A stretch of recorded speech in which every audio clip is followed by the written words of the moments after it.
조선시대 형벌 중에는 곤장이나 태형처럼 맞는 벌도 있었고 장형, 도형처럼 노역을 하는 벌도 있었어요. 그런데 이 중에서도 유배는 사형 다음으로 무섭다고 여겨졌습니다. 그냥 시골 가서 쉬는 거 아니야? 싶겠지만 실제로는 살아있는 벌이라는 말이 딱 맞을 정도였죠. 우리는 흔히 유배라고 하면 정치 싸움에서 진 양반이 멀리 가는 걸 떠올리잖아요. 맞아요. 왕 눈밖에 난 관료들이 많이 갔어요. 돌아가신 임금을 제대로 모시지 못했다고 유배 간 사람도 있었고요. 하지만 유배는 벼슬아치 전용 형벌이 아니었어요. 죄를 지으면 누구든 유배 대상이 될 수 있었죠. 선비, 일반 백성, 심지어 여성과 동물도 예외는 아니었답니다. 실제로 태종 때에는 사람을 밟아 죽인 코끼리가 전라도 창도로 유배 간 기록도 있어요.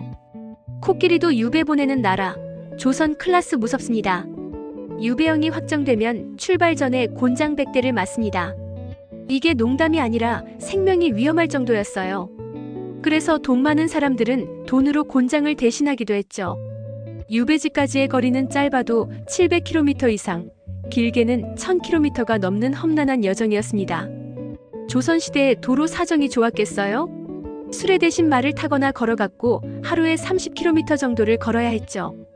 중간에 곤장 100대 상처가 덧나 죽는 사람도 있었고 유배지가 외딴 섬일 경우 외부의 습격을 받거나 폭풍을 만나 죽거나 재수 없으면 다른 나라에 불법 입국하는 경우도 있었습니다.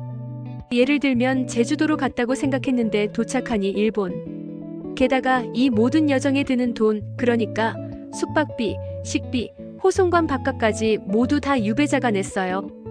돈 없으면 길에서 죽고 호송관 눈밖에 나면 더 고달팠죠. 그냥 사형이 낫겠다 싶었을지도요. 그런데 말입니다. 유배도 사람에 따라 다르다는 거 아시나요? 높은 벼슬을 지냈던 사람들, 특히 정치 싸움에서 잠깐 밀려난 사람들은 유배를 거의 휴가처럼 갔어요. 곤장도 생략하고 하인도 대동하고 호송관은 그냥 친구. 길 가다가 친구를 만나 술 한잔하고 마을마다 관리들이 알아서 밥도 해주고 접대하니 거의 요양이죠. 이 사람 곧 복직할 거야 하는 분위기로 경쟁적으로 대접했답니다.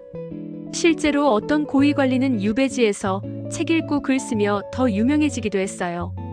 그러니 어떤 사람에겐 유배가 커리어 회복의 브랜딩 기회였던 셈이죠. 유배를 가면 관청에서 정해준 집에서 지내야 했는데 이 집의 주인은 유배인을 먹이고 재우고 감시해야 했어요. 그 대신 세금을 면제받긴 했지만 억지로 떠맡은 거라 유배인에게 막말하거나 박대하는 경우가 많았어요. 밥도 못 먹고 마루 밑에서 자는 건 기본.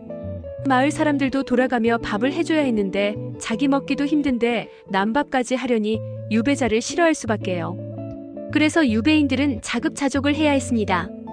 농사짓고 장사하거나 배운 사람은 마을 아이들을 가르쳐서 돈을 벌었죠. 이름난 학자들이 유배지에서 서당을 열고 아이들을 가르친 이유도 이 때문이에요. 반면 고위 관료는 역시 집도 음식도 훨씬 좋았고 마을 관리들이 극진히 대접했답니다. 유배마저도 계급 사회의 축소판 같았죠. 조선의 유배 중 가장 무시무시한 건 위리안치라는 형벌이었습니다. 이건 그냥 유배가 아니라 감금 유배죠. 왕족이나 영모에 연루된 사람처럼 중죄를 지은 이들이 대상이었고 아예 가시 울타리로 둘러싸인 집에 갇혀 지냈어요. 외출도 금지, 방문도 제한, 필요한 물품도 거의 못 받는 완전한 격리였죠. 이름만 유배지 사실상 감옥이었던 겁니다. 그 고생 중에도 뭔가를 남긴 유배자들이 있었답니다. 우리가 국어 시간에 힘들게 배운 구운몽도 김만중이 유배지에서 쓴 거고 손주 돌보는 일기를 남긴 유배자도 있었어요. 어떤 이는 유배지에서 마을 아이들을 가르치며 존경을 받았습니다. 고난 속에서도 삶을 포기하지 않고 자신의 역할을 찾은 이들이 있었던 거죠. 유배는 단순히 시골에 보내는 벌이 아니라 공동체 중심의 조선 사회에서 한 사람을 철저히 분리해 사람 구실도 못하게 만드는 고립형 형벌이었습니다. 몸도 힘들고 마음은 더 힘들었던 유배. 그래서 조선 사람들은 사형보다 더 무서운 벌로 유배를 꼽았던 거랍니다.